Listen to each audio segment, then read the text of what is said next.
And who else can fill up? Only MAGA. But whoever fills big places like this at 3 o'clock in the afternoon? We're going to be meeting. I mean, you really can't get much more on the nose than that. This is Trump in Michigan, congratulating himself on filling up the auditorium to a half-full auditorium. Guys, I literally wrote a book called Shameless, and I still managed to get surprised over the glaring shamelessness of Donald Trump in today's GOP.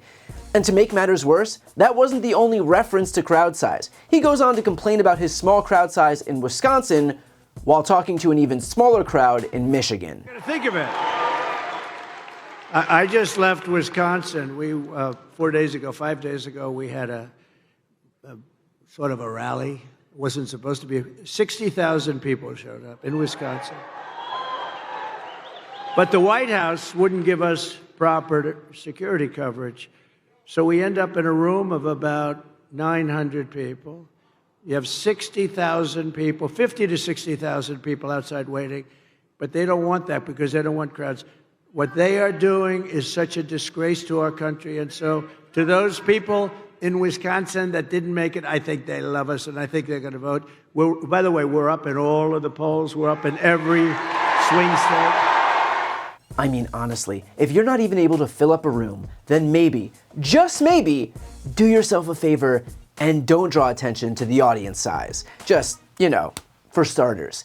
And clearly, some switches flip with Trump that he feels the need to constantly reaffirm how popular he is and how big his crowds are. Although, and I'm just spitballing here, maybe it has something to do with this. I'll tell you something. He's going to talk about immigration a lot tonight, even when it's not the subject that is being raised. And I'm going to actually do something really unusual, and I'm going to invite you to attend one of Donald Trump's rallies, because it's a really interesting thing to watch. You will see during the course of his rallies, he talks about fictional characters like Hannibal Lecter. He will talk about windmills cause cancer. And what you will also notice is that people start leaving his rallies early out of exhaustion and boredom. And I will tell you, the one thing you will not hear him talk about is you. You will not hear him talk about your needs, your dreams, and your desires. And I'll tell you, I believe you deserve a president who actually puts you first, and I pledge to you that I will. First, let me respond to the rallies. She said people start leaving. People don't go to her rallies. There's no reason to go. And the people that do go, she's bussing them in and paying them to be there, and then showing them in a different light. So she can't talk about that. People don't leave my rallies. We have the biggest rallies, the most incredible rallies in the history of politics. And that was just the beginning, because seeing how easy it is to bait him, this is what followed. We'll open Anwar again. I got it done. Ronald Reagan couldn't get it done. Nobody could get it done. I got it. It's probably the largest site in the world. Could be bigger than Saudi Arabia. And we will tap the liquid gold that's right under our feet, and we will, temporary ban, we will become energy independent. We were energy independent 4 years ago. We will become, again, first time ever, we were energy independent. Or any other country sell cars into the United States to the detriment of our workers. Because with what they're doing with electric car mandates and everything else.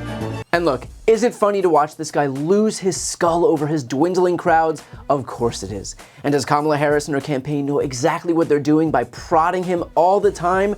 Of course they do. But behind the ridiculousness of this dude's obsession with people clapping for him like seals, there is a deeper concern at play here, one that I've discussed before, but I think is worth discussing again. Consider the national security implications of his behavior. You think that Vladimir Putin doesn't know how easy it is to bait and manipulate Donald Trump? You think there's not a reason he's so desperate for Trump to be back in office? You think he doesn't realize how easy it is to get Trump to do his bidding? You think it's an accident that Trump has advocated for Ukraine to cede its sovereign territory to the Russians? Putin, along with Xi and Kim Jong-un and Erdogan, want Trump in office not because they like the guy, not because they're fans of his policies. They don't care about Trump. They are looking out for their interests and only their interests, and Trump is a useful idiot who they can exploit, period. Russia wants to undermine NATO. Trump will help them do it. Russia wants to expand its borders into Ukraine. Trump will help them do it. This isn't rocket science here. Putin knows that he can manipulate Donald Trump, and so he wants him back in office to be able to do exactly that. Should we be worried that the world's bad actors are fans of Donald Trump?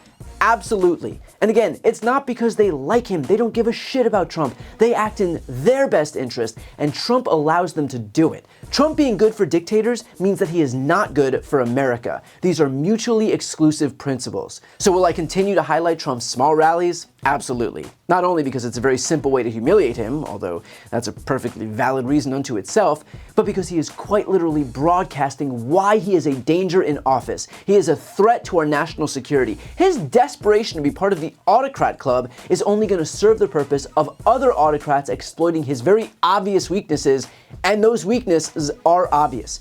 Let's be clear, Trump is not the guy you want negotiating on your behalf. And that's a point, by the way, that Mark Cuban made in our latest interview. What do you think about the implications of being able to be baited so easily that all Kamala Harris needed to do was dangle a few things out there, a few crowd size, a few rallies, your dad gave you money, and she would hook It's crazy, hook yeah. him. Those are the kind of guys you want to negotiate against, because you can be in a negotiation for any type of business or any type of circumstances and just hit them with something that's going to piss them off or freak them out, and you have the edge, right? Because they're going to lose some of their confidence, and they're going to lose some of their objectivity, and they're going to lose some of their mind. So it's a huge edge. Well, that goes against the message that he's trying to convey, which is that you want him in the negotiating room against the tough partners. Can you talk in that dichotomy there? Sure. Oh, of course, right? I mean, it's not like Putin or Xi or any, leader of a nation state didn't pay attention, right, and didn't notice what happened. And so, of course, now you might be more subtle in how you approach it. It could be like leaving something on a table in front of Trump, say Trump crowd size is down 30%. You might not have to say a word, right? It could be someone saying something to one of the other people in the room, right? An assistant talking to an assistant. Boy, we're really sorry to hear that Donald Trump's crowd sizes have fallen, and then just sets everything off. It's just so easy, that's a problem. So look, I get that Trump has some serious insecurities, but our government, our country, our lives isn't his therapist's office. If Trump needs to be constantly pet, he should join a zoo, but it's not our responsibility to massage his fragile ego on a daily basis. This country is exhausted of being in a one-sided relationship with the most needy person on the planet.